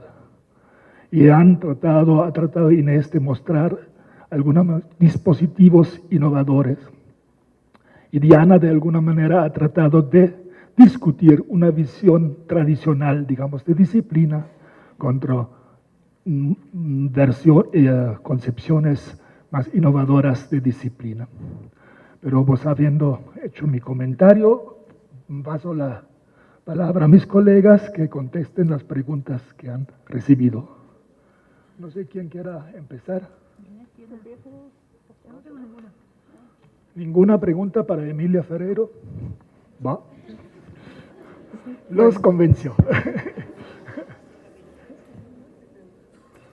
Una de las preguntas, más que pregunta, es cómo se podrían recuperar las escuelas comunitarias del CONAFE como modelo escolar bajo estas aspiraciones democratizadoras. Creo que las escuelas comunitarias del CONAFE son otro elemento, otro movimiento, otra experiencia interesante a recuperar. Yo traje como ejemplo estas 2 o 3 para no alargar, pero me parece que una tarea que nos tenemos que dar en América Latina es aprender de nosotros mismos. Hay mucha experiencia, hay mucho conocimiento generado y no lo aprovechamos. Entonces, ¿qué cosas pueden ser interesantes de las cosas que existen? Debiéramos tenerlo como una opción primera para poder ayudar a que las cosas mejoren. Digo, no quiero referirme solo a una de las experiencias. Mi idea era levantar la discusión de a dónde tenemos que mirar. Yo no estoy diciendo no miremos más allá de América Latina, para nada. Creo que el mundo es ancho y ajeno y tenemos que usar todos los elementos que necesitemos para inspirarnos. Pero eso quiere decir también que no dejemos de lado lo que tenemos cerca porque lo tenemos cerca y que pensemos que hay soluciones posibles que pueden ser interesantes. La otra pregunta que me han hecho llegar tiene que ver con la supervisión. Dice, la supervisión escolar es un espacio creado que ha intentado modificar la función para la cual fue creada y que desde el ciclo escolar anterior vuelve a retomar los aspectos pedagógicos por una figura que posiblemente no sea la más idónea. Desde su punto de vista, ¿cuál sería el papel de los supervisores escolares? ¿O tendrían que desaparecer? Yo creo que pensar una sola figura suelta no nos ayuda. Justamente me parece que estamos en esta ilusión de pensar un nuevo sistema, una nueva institucionalidad que permita conseguir lo que queremos, que haya más equidad en la distribución del conocimiento. Creo que es claro por todo lo que se dijo, por el mismo libro, por las discusiones, que cada vez más la tarea de enseñar o la distribución de conocimiento es una tarea muy compleja y que entonces ponerla en responsabilidad de una sola persona es como si creyéramos que un médico singular puede responder a todas las enfermedades que existen de cualquier paciente. Entonces me parece que lo que nos falla es no poder repensar el modelo y el formato desde la base. Yo no digo ni que sí ni que no al supervisor. Lo que digo es que pobrecito ese pobre señor que quieren que vaya a ayudar a cualquier escuela, en cualquier grado, a cualquier docente sobre cualquier cosa. Ninguno de nosotros podría hacerlo, por más que nos pasáramos más de los 25 años que decía Emilia estudiando y especializándonos, ¿sí? Entonces, y sí me parece que ahí hay que buscar otros lugares del mundo en donde estas cosas empezaron a resolverse. Específicamente en Bélgica, en el área de las escuelas flamencas y en la Bélgica francesa también, se han empezado a montar, y en Holanda y en Canadá y en muchos otros lugares, se han empezado a desmontar estos sistemas de supervisión jerárquica que tenemos nosotros, pensando formas de acompañamiento a las escuelas que permitan que las escuelas avancen y dándole las ayudas, pero no ayudas que son, ahora le mandamos a hacer esto, sino el acompañamiento para que la comunidad escolar crezca en la resolución de problemas. Bueno, estas visiones alternativas es lo que me parece que deberíamos darnos el espacio para poder empezar a conocerlas y también ver qué cosas de esas nos pueden ser útiles y cómo hacemos un formato para América Latina necesario para salir de esta situación que todos conocemos. ¿Tú tienes alguna pregunta? No, entonces, Sí, pero si no la puedo leer.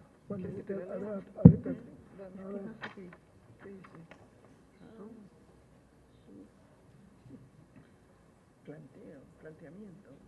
Es un desafío a lo que dicen los maestros belgas.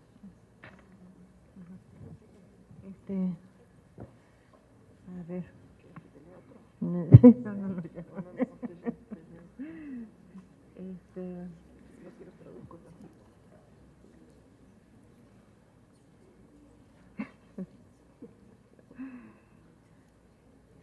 Bueno,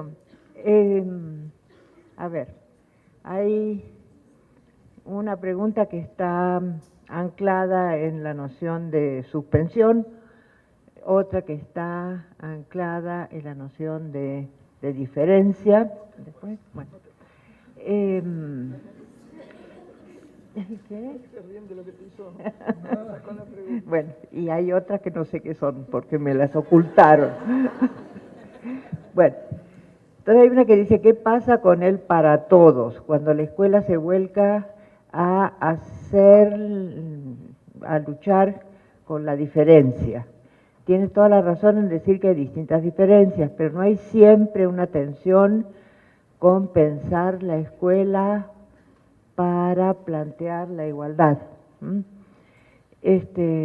Pues sí, efectivamente hay una tensión y creo que eso ha sido una constante de muchas de las intervenciones que ha habido, no solamente hoy, sino también ayer, de que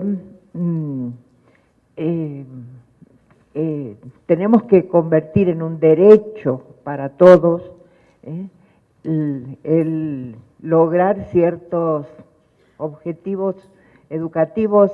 No quiero hablar en términos de contenidos porque ya estamos claros que hacer la lista de los contenidos hoy día está un poco problemático, pero al mismo tiempo tenemos que dar chance de que se manifiesten las diferencias y que en algunos casos, cuando se puede, porque la diferencia es un tema que daría para 3 días de discusión, la verdad. Entonces no se puede resolver en los 10 minutos finales de una mesa. Pero la posibilidad de trabajar con las diferencias en términos de un objetivo común existe, solamente que requiere, y un poco como lo decía Inés, mucha creatividad de nuestra parte. Y yo estoy totalmente de acuerdo con Inés en el sentido de que hay experiencias que no conocemos bien, que no han sido suficientemente documentadas, no es el caso de Escuela Nueva, que sí ha sido ampliamente documentada, pero que hay un conocimiento en acto, sobre el cual hace falta un poco más de reflexión común, creo. Y me asusta un poco estos movimientos pendulares. Yo decía que la propuesta de los colegas belgas me parece una reacción de esas de péndulo, nos vamos para la otra punta, porque no creo que podamos construir un futuro de la escuela con ese tipo de movimientos pendulares.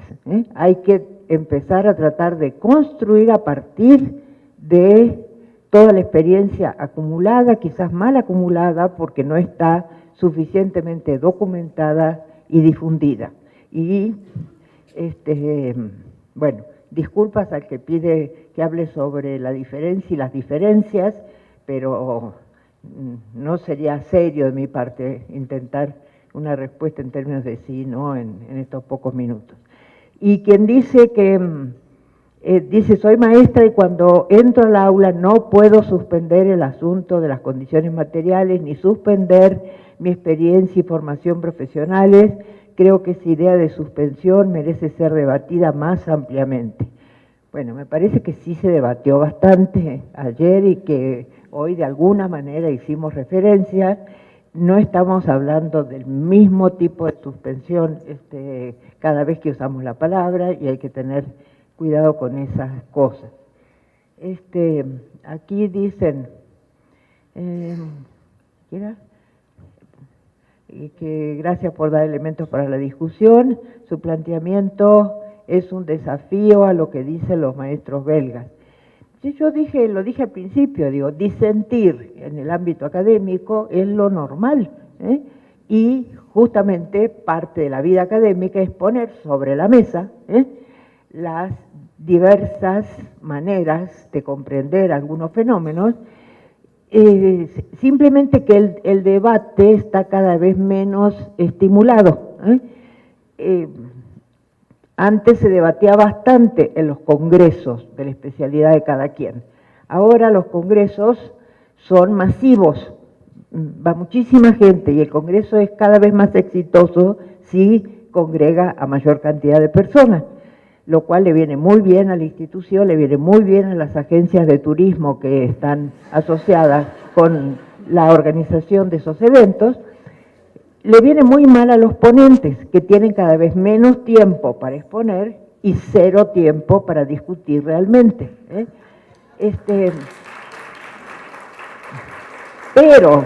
Pero la discusión es esencial en el ambiente académico y disentir es la posibilidad de confrontar, debatir, seguir pensando finalmente. Si hacemos homogéneo el pensamiento académico, realmente eso sería muy peligroso.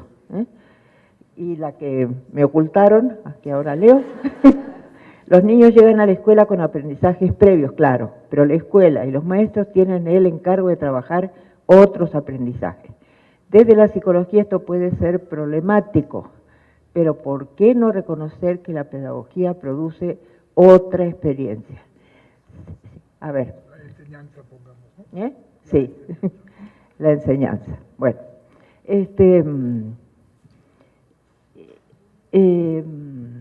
acá hay tantas cosas mezcladas en esta disque pregunta, porque en realidad de pregunta tiene nada más que el signo de pregunta al final, pero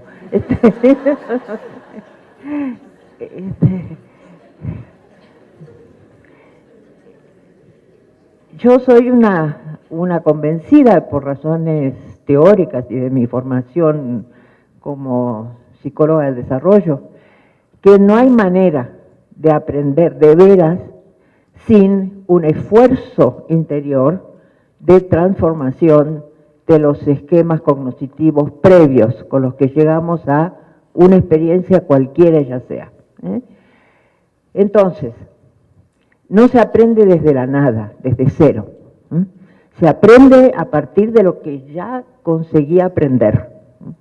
Eso me parece que es particularmente difícil de reconocer para la institución escolar.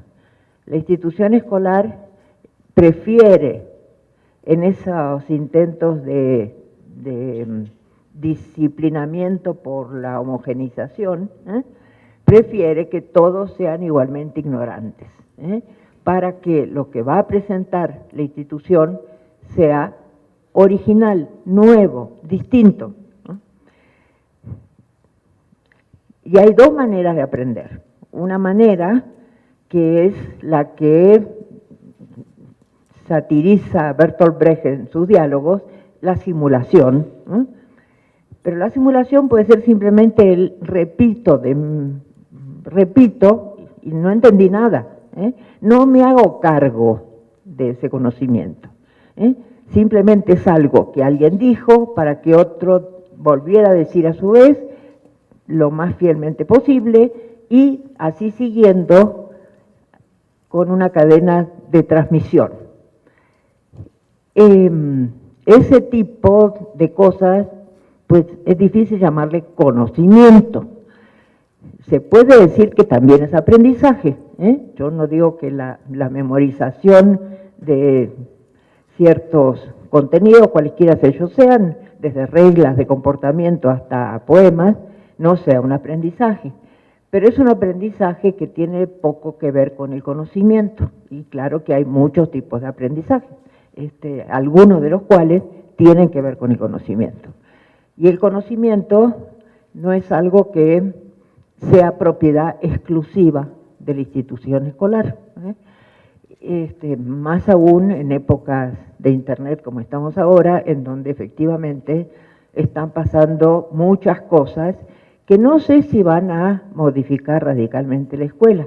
En una de esas sí, y en una de esas esta situación actual nos ayuda a repensar fuertemente el rol de la escuela, los contenidos, etc. Pero sí sé, lo acabamos de constatar, que el verbo investigar, ya desde el preescolar, está asociado a las computadoras. Una educadora de preescolar que había dejado un tema para investigar para el día siguiente y uno de los chicos empieza diciendo no pude investigar porque la compu de mi papá se descompuso. Bueno, pero además de la compu, ¿qué hay? Y está Internet, no, pero Internet y la compu es lo mismo, dice la maestra, ¿qué más? Telcel, no, Telmex. Bueno, y la maestra quiere que digan los libros, la biblioteca, pero no aparece, hasta que ella lo pone presente. Bueno, en varias oportunidades he constatado recientemente que realmente el verbo investigar está asociado a tener una computadora y acceso a Internet. ¿Que los verbos cambian de significado? Claro que sí, y eso la escuela no lo puede controlar. Que se inventó el verbo chatear hace poco tiempo y que ya está cayendo en desuso, y ahora tenemos tuitear. Todo eso ocurre sin que la escuela pueda controlar. Y bueno, otra de mis especialidades tiene que ver con la adquisición del lenguaje. Y si hay algo que es absolutamente fuera de control, es la evolución del lenguaje oral, que la escuela pretendió siempre domesticar con fracasos rotundos.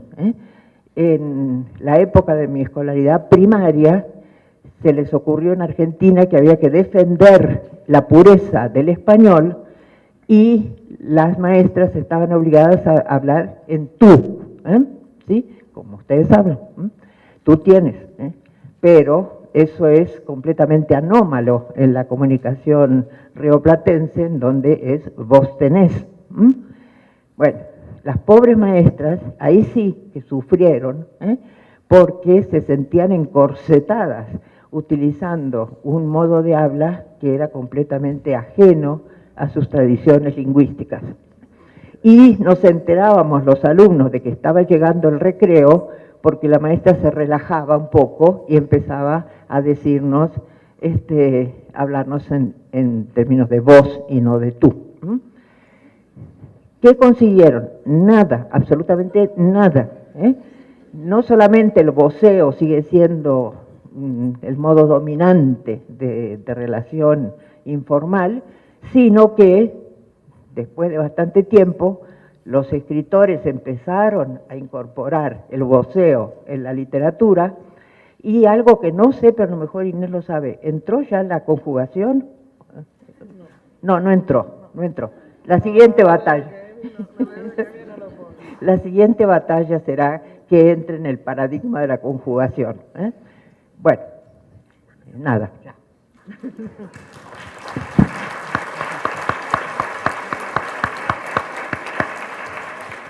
Bueno, sería muy interesante poder seguir escuchando estas experiencias que tienen aquí nuestros ponentes. También se me hubiera antojado preguntarles, entonces, ¿cuál es la contribución específica de la escuela o no la hay, especialmente a Emilia? Y también se me hubiera antojado preguntar a nuestros invitados belgas qué tienen que responder a todas estas exposiciones. Pero pues, lamentablemente, pues no hay tiempo, tenemos que comer. ¿Qué dices? Después tienen tiempo de responder porque van a cerrar, van a hacer un comentario final. Ellos van a cerrar, muy bien.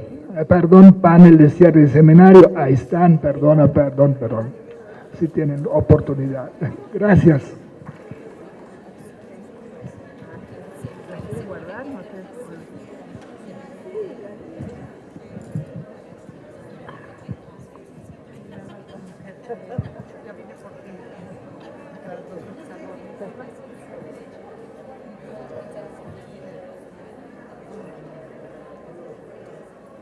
Thank you.